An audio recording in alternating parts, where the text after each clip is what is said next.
एकाइ 3 अन्तर्गत उत्पादनका साधनको मूल्य निर्धारणको सिद्धान्त हामीले पढ्नुपर्छ, जसलाई हामी अंग्रेजीमा थ्योरी अफ फ्याक्टर प्राइसिङ भनेर भन्छौँ। उत्पादनका साधनको मूल्य निर्धारणको सिद्धान्त। उत्पादनका साधनको मूल्य निर्धारणको सिद्धान्तलाई वितरणको सिद्धान्त पनि भनिन्छ। यस अन्तर्गत उत्पादनका साधनहरू जस्तो भूमि, पुँजी, श्रम र संगठन चाहिँ पर्दछन्। यी उत्पादनका साधनहरू उत्पादन प्रक्रियामा चाहिँ प्रयोग हुने गर्छन् र यी उत्पादनका साधनहरूले उत्पादन कार्यमा सहयोग गरे बापत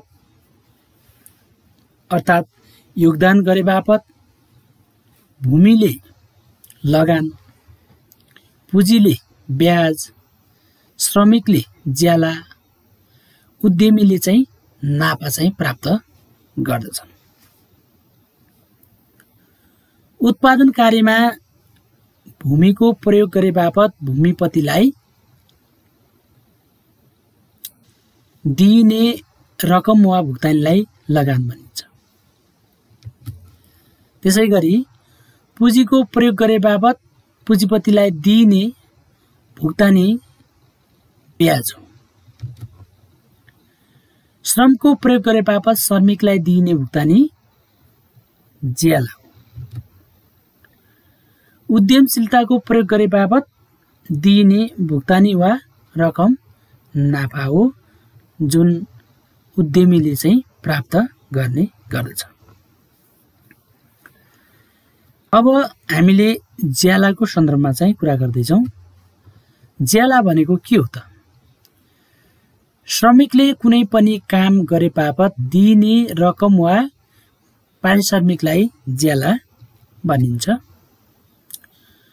अथवा अर्को शब्दमा भन्ने हो भने उत्पादन कार्यमा श्रमिकले योगदान गरे बापत प्राप्त गर्ने पारिश्रमिकलाई ज्याला भनिन्छ।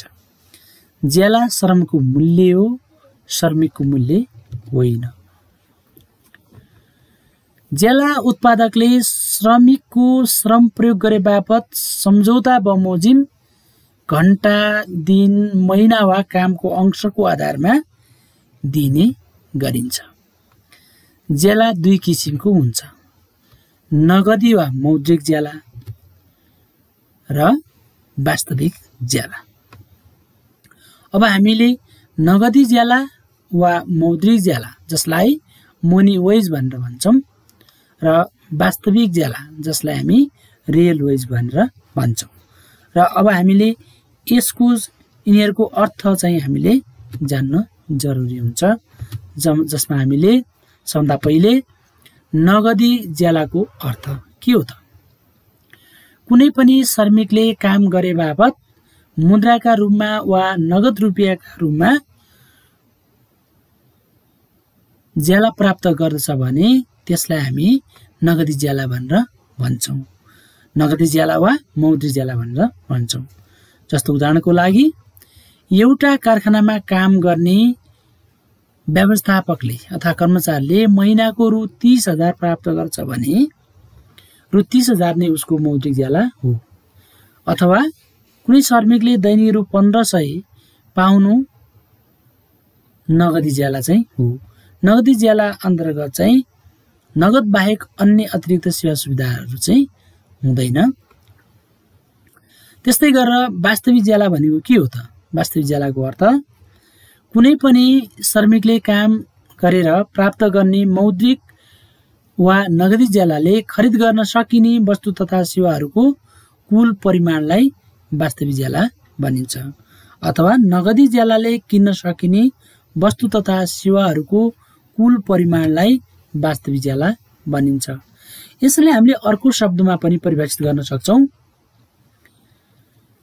जस्तो कुनै पनि श्रमिकले काम गरे बापत नगद ज्यालाको साथै अन्य अतिरिक्त सेवा सुविधा प्राप्त गर्छ भने त्यसलाई वास्तविक ज्याला भनिन्छ। अन्य सेवा सुविधा भन्नाले जस्तो आवास, औषधि, शिक्षा, यातायात, लुगा, कपडा, बिमा, थप आयको सम्भावना, कामको प्रकृति, कामको निरन्तरता, सुरक्षा, काम गर्ने वातावरण, वृत्ति विकास, पदोन्नति, सामाजिक प्रतिष्ठा, समयमा भुक्तानीको व्यवस्था, परिवारका सदस्यलाई रोजगारीको सुविधा आदि जस्ता सुविधाहरू चाहिँ पर्दछन्। यसरी वास्तविक ज्यालालाई निकाल्नको लागि एउटा सूत्र चाहिँ प्रयोग गर्ने गरिन्छ। वास्तविक ज्याला रियल वेज बराबर money wage upon price level, अर्थात् मौद्रिक ज्याला अपन मूल्य स्तर इन्टु 100% है। वास्तविक ज्याला केमा भर पर्दछ त भन्दा मौद्रिक ज्याला र मूल्यमा चाहिँ भर पर्छ। भन्नुको अर्थ मौद्रिक ज्यालालाई प्रभाव पार्ने वस्तुको मूल्यले प्रभाव पार्छ है। र त्यो मौद्रिक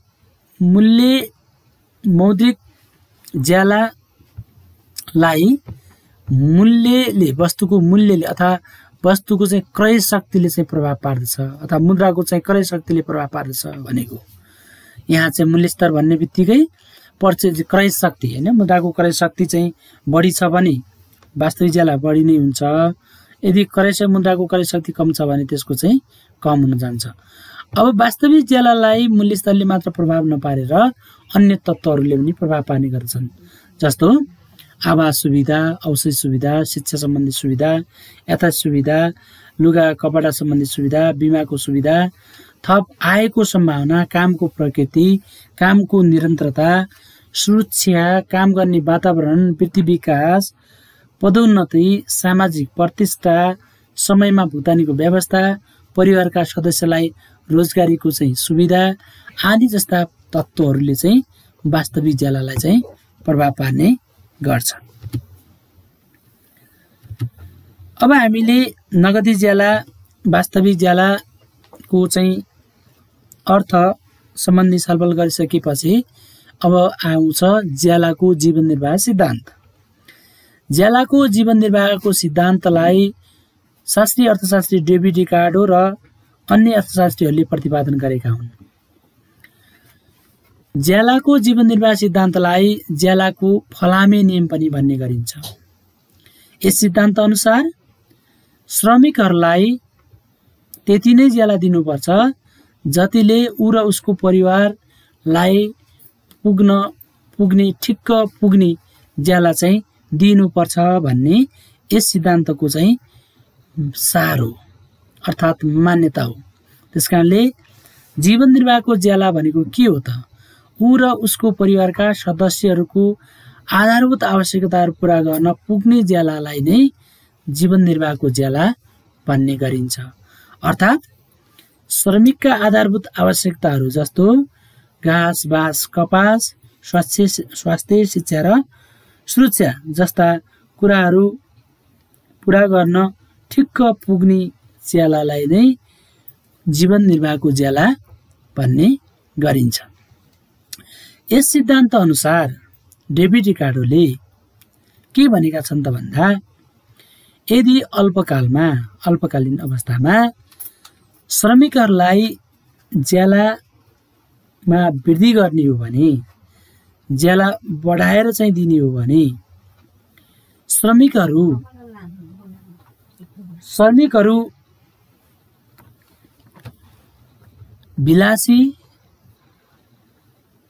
भोगविलासी चाहिँ जीवन सुरु गर्न सक्छन्, जसको कारणले उनीहरू छिटो विवाह गर्ने, बढी सन्तान जन्माउने र फलस्वरूप जनसङ्ख्या वृद्धि भएर श्रम बजारमा श्रमिकहरूको सङ्ख्या बढ्न जान्छ र श्रमिकहरूको सङ्ख्या मागभन्दा बढी हुन जान्छ र तीव्र प्रतिस्पर्धाको कारणले गर्दाखेरि फेरि बढेको ज्याला घटेर जीवन निर्वाहकै स्तरमा पुग्दछ भनेर चाहिँ डेभिड रिकार्डोले चाहिँ भनेका छन्। त्यसै गरी यदि ज्याला कम दिने हो भने, श्रमिकहरूलाई ज्याला कम दिने हो भने उनीहरूको जीवन कष्टकर हुन जान्छ। त्यो कष्टकर जीवनले चाहिँ उनीहरूको सन्तानहरू कुपोषण, रोगव्याध र भोकमरी जस्ता समस्याबाट ग्रसित भई मृत्युदर बढ्न सक्छ र मृत्युदर बढ्ने हो भने जनसङ्ख्या घट्छ र यसरी जनसङ्ख्या घट्दा श्रम बजारमा श्रमिकहरूको सप्लाई चाहिँ कम हुन जान्छ र श्रम बजारमा मागको तुलनामा श्रमिकहरूको संख्या कम हुने बित्तिकै फेरि रोजगारदाताहरूले ज्याला बढाएर फेरि जीवन निर्वाहकै स्तरमा चाहिँ पुग्दछ भनेर चाहिँ डेभिड रिकार्डोले चाहिँ भन्नुभएको छ। त्यसकारणले अथवा उनले दीर्घकालमा ज्याला जीवन निर्वाहकै स्तरमा चाहिँ कायम रहन्छ र स्थिर हुन्छ भन्न चाहिँ डेभिड रिकार्डोले चाहिँ आफ्नो ज्यालाको जीवन निर्वाह सिद्धान्तमा चाहिँ व्याख्या गर्नु भएको छ। र अब यस सिद्धान्तको चाहिँ आलोचनाहरू चाहिँ अथवा यस ज्यालाको जीवन निर्वाह सिद्धान्तको चाहिँ कमी कमजोरी के छ त? सबभन्दा पहिलो नम्बरमा छ ज्याला बढी दिए जनसङ्ख्या बढ्छ भन्नु गलत मान्यता। डेभिड रिकार्डोले के भनेका छन् त भन्दा यदि श्रमिकहरूलाई ज्याला बढाएर दिने हो भने तिनीहरू बढी भोगविलासी बन्न सक्छन् र छिटो विवाह गरेर उनीहरूको सन्तान बढी जन्माउन सक्छन्, जसको कारणले गर्दाखेरि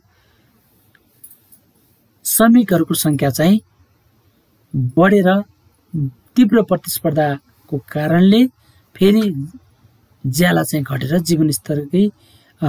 जीवन निर्वाहकै स्तरमा चाहिँ पुग्दछ भनेर चाहिँ उनीहरूले आफ्नो सिद्धान्तमा व्याख्या गरेका छन्। तर आधुनिक अर्थशास्त्रले के भनेका छन् भने श्रमिकहरूको ज्याला बढाउने हो भने जनसङ्ख्या बढ्दैन है, त्यसको उल्टो उनले ज्याला बढिदिने हो भने जनसङ्ख्या बढ्छ भनेको छ। तर आधुनिक अर्थशास्त्रले के भनेका छन् त भन्दा ज्याला र जनसङ्ख्या बीच कुनै कनेक्सन छैन, अर्थात् ज्याला बढ्दैमा जनसङ्ख्या बढ्दैन। अहिले यदि श्रमिकहरूलाई ज्याला बढाउने हो भने उनीहरूले आफ्नो जीवनस्तरलाई बढी समृद्ध बनाउनको लागि सन्तानहरूलाई कम जन्माउने र समृद्ध जीवन जिउने उनीहरूको चाहिँ मुख्य उद्देश्य रहेको हुन्छ। त्यसकारणले ज्याला बढ्दैमा जनसङ्ख्या बढ्नु भन्ने मान्यता चाहिँ गलत हो। निराशावादी सिद्धान्त है, यो चाहिँ ज्यालाको जीवन निर्वाह सिद्धान्त चाहिँ निराशावादी सिद्धान्त हो। किन त भन्दा यसमा श्रमिकहरूलाई जहिले पनि ऊ र उसको परिवारलाई ठिक्क पुग्ने ज्याला मात्र दिनुपर्छ भनिएको छ। यदि ऊ र उसको परिवारको आधारभूत आवश्यकताहरूलाई पुरा गर्ने ठिक्क पुग्ने ज्याला मात्र दिने हो भने उनीहरूसँग बचत नै हुँदैन। यदि उनीहरूको बचत नै रहँदैन भने, सेभिङ नै हुँदैन भने उनीहरूको जीवन स्तरमा पनि वृद्धि हुन सक्दैन। त्यसकारणले यो श्रमिकहरूको दृष्टिकोणबाट बढी निराशावादी सिद्धान्त चाहिँ मानिन्छ। अर्कोतिर ज्यालाको जीवन निर्वाह सिद्धान्त एकपक्षीय मानिन्छ, वन साइडेड। किन त भन्दा यहाँ श्रमिकहरूको पूर्तिको कुरा गरिएको छ, सप्लाईको कुरा बढी जोड दिएको छ, तर माग पक्षलाई यहाँ त्यति